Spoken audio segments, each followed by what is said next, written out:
Notification के द्वारा ये स्कीम कल से स्टार्ट होगी। कल की तारीख से ये स्कीम स्टार्ट होगी और ये स्कीम की अंतिम अवधि होगी 31 मार्च 2017। तो कुल मिला के करीब करीब 3.5 महीने का समय इस स्कीम के लिए लोगों को दिया गया है। अब इतना लंबा समय देने के पीछे सरकार की ये वजह है कि हम चाहते हैं कि लोग खुद अपने आप अपनी इनकम की गिनती करके सोच के इसमें जुड़ जाए लोग, और उसी के बहाने वो ये स्कीम आप जानते हैं कि प्रधानमंत्री गरीब कल्याण योजना के साथ जुड़ी हुई है। मतलब कि इसकी जो धनराशि है, मोस्ट पार्ट ऑफ द धनराशि वो गरीबों के कल्याण में इसमें यूज होगी। तो हम चाहते हैं कि लोग इस योजना में जुड़े और इस काम के माध्यम से वो गरीबों के कल्याण में भी योगदान करें।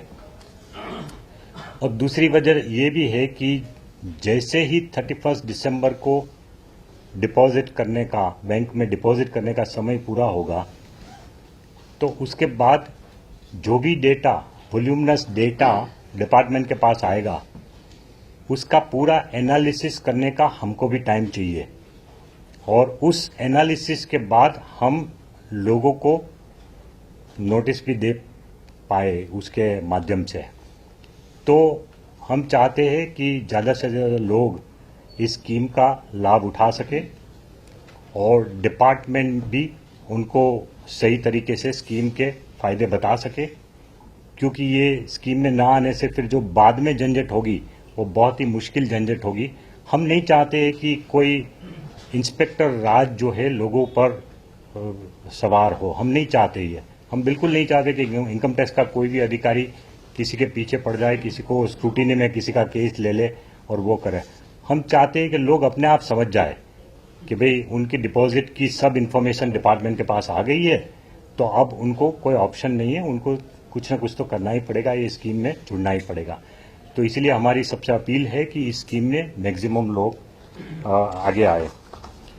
फाइनेंशियल इंटेलिजेंस यूनिट के माध्यम से हम हर प्रकार की डिपॉजिट की इंफॉर्मेशन कंटिन्यूअसली मंगा रहे हैं। Every day information is coming about every kind of deposit, छोटे से लेके बड़े तक की सब डिपॉजिट की इंफॉर्मेशन हमारे पास आती है।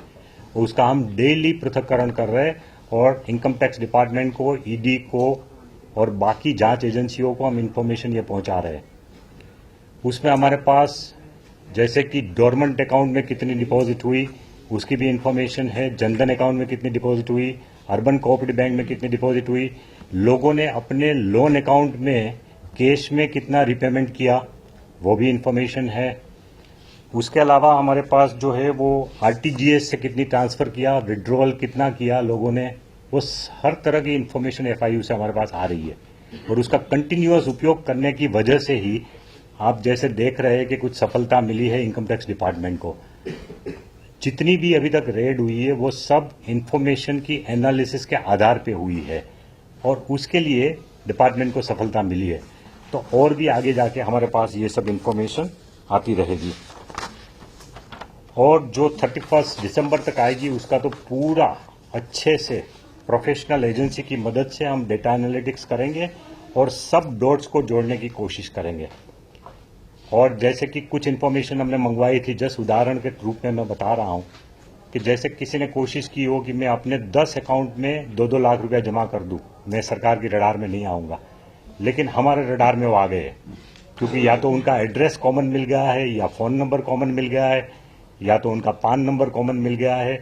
सो इस तरह का भी हम जोड़ने की बाद में कोशिश करेंगे। अगर जेन्युइन कोई आदमी है कि जिसकी कैश डिपॉजिट घर पे पड़ी थी और अगर फैमिली में 1 या 2 मेंबर का है तो ठीक है, लेकिन अगर कोई आदमी कोशिश करे कि 10 लोगों के हाथ में वो इनकम डिस्ट्रीब्यूट करने की कोशिश करे तो वो भी पकड़ने का तरीका होगा उसमें इंफॉर्मेशन के माध्यम से। हम चाहेंगे कि हमारे पास जो इन्फॉर्मेशन आती है उसका तो एनालिसिस हम करेंगे एंड नॉन इंट्रूसिव वे में हम लोगों को बताएंगे कि हमारे पास क्या इन्फॉर्मेशन है। लेकिन लोग भी जो बड़े बड़े काले धन को सफेद करने की कोशिश कर रहे हैं या काले धन को काले में कन्वर्ट करने की कोशिश कर रहे हैं, उनके बारे में हमको बताएं। और इसके लिए हमने एक स्पेसिफिक एड्रेस क्रिएट किया है, जो एड्रेस मैं देना चाहूँगा, ईमेल एड्रेस, जिस पे लोग हमको डायरेक्ट इन्फॉर्मेशन दे। ताकि हमारा डिपार्टमेंट उन लोगों तक पहुंच सके। ये जो हमने ईमेल आईडी बनाया है उसका एड्रेस है blackmoneyinfo INFO, ब्लैक मनी का स्पेलिंग BLACKMONEYINFO @incometax.gov.in। सो ये सरकारी एक स्पेसिफिक ईमेल एड्रेस हमने क्रिएट किया है। एक सेल होगा, जो सेल में ये इन्फॉर्मेशन आएगी और वहां बैठा हुआ अधिकारी इसके ऊपर तुरंत जानकारी फील्ड में देके कुछ कार्रवाई कर सकते हैं। अंत में मैं इतना ही बताना चाहूंगा कि कोई ये ना मान ले कि जितना email ID okay blackmoneyinfo BLACKMONEYINFO @incometax.gov.in incometax.gov.in okay, income tax का जो हमारा वेबसाइट है वही है। अंत में मैं इतना ही बताना चाहूंगा कि कोई ये ना मान ले कि हमने बैंक में जमा करा दिया है पैसा इसलिए हमारा पैसा वाइट हो गया।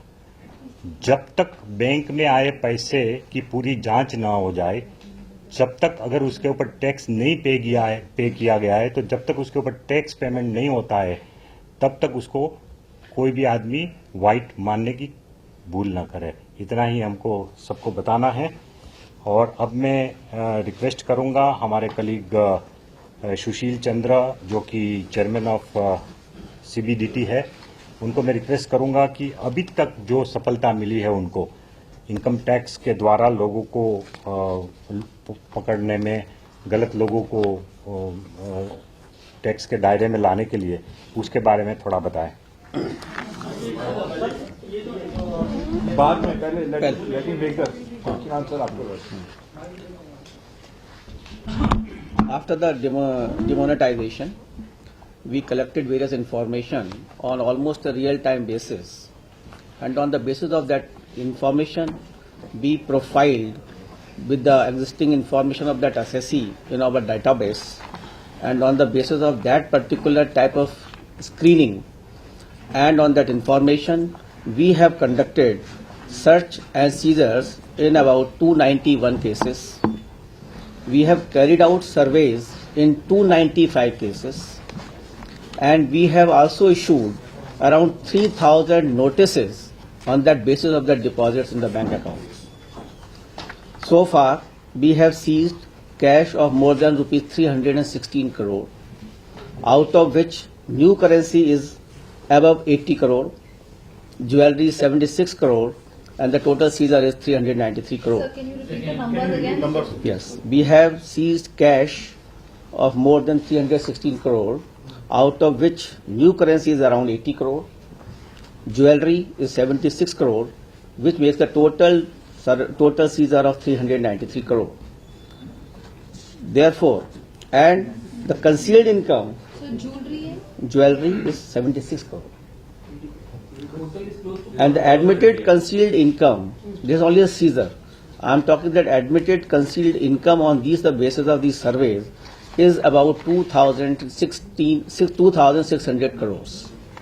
So this is absolutely based on credible information and after analyzing the data with our data bank. The common modus operandi of the misuse which was detected as an outcome of these surveys is use of cash for purchase of bullion, jewelry, backdating of cash sale transactions, inflation of cash in hand, deposit of cash in multiple accounts, banks just below rupees 2,50,000, deposit of cash in multiple Jan Dhan accounts and dormant accounts, cash deposit in bank accounts of the shell companies, and use of cash for repayment of loan. These are the basic modus operandi through which the persons have deposited in the bank accounts, and the department has cracked it, and we really found a good amount of seizure. So we simply want to tell that we are having lot of information on real-time basis. We are collecting information from all bank accounts, and we are analyzing this data with the income tax data which we are already having. So therefore, the assessees, we want that they should know that their deposits in the bank accounts are being watched, and as the Revenue Secretary has said, that simply by depositing money in the bank account does not mean that it has become white. We are examining whether it is explained money or not. Therefore, everybody should be very clear about it, that their deposit in the bank account is being watched, and we are working on this data, and therefore this should come very, very clean under this particular scheme, which is the last window available for any taxpayer or any general person. Seizure को हिंदी में बोल दीजिए, हिंदी में sir, scissor को हिंदी में। अच्छा, cash 316 crore, jewellery 76 crore, total होता है 393 करोड़, और इसमें नई करेंसी है 80 करोड़, और एडमिटेड कंसीलमेंट और कंसील्ड इनकम है 2600 crore. Okay. Any question? Couple of cameras off. Now please. kindly switch off the cameras, please. These are not a question answer session. Will not be. Please. जिस दिन आप deposit करवाएंगे उसके exact 4 साल के बाद आपको वापस मिल जाएगा उसी दिन को. मतलब 8 नवंबर के बाद से जिस दिन से है नहीं डिपॉजिट स्कीम की जब डिपॉजिट आप कराएंगे ना 4 साल मतलब 4 साल डिपॉजिट जिस दिन करेंगे उस दिन से 4 साल. ये तो ऑन रिकॉर्ड मैं 31 तक हम डिक्लेयर कर सकते हैं. टैक्स पेमेंट के लिए हमें कितना समय मिलेगा? सबसे पहले टैक्स पे करना है. Find us on Facebook at facebook.com/etnow and don't forget to click the like button. You can also follow us on Twitter at etnowlive. To stay updated with all our programming, hit the subscribe button on our YouTube channel by logging on to youtube.com/user/etnow.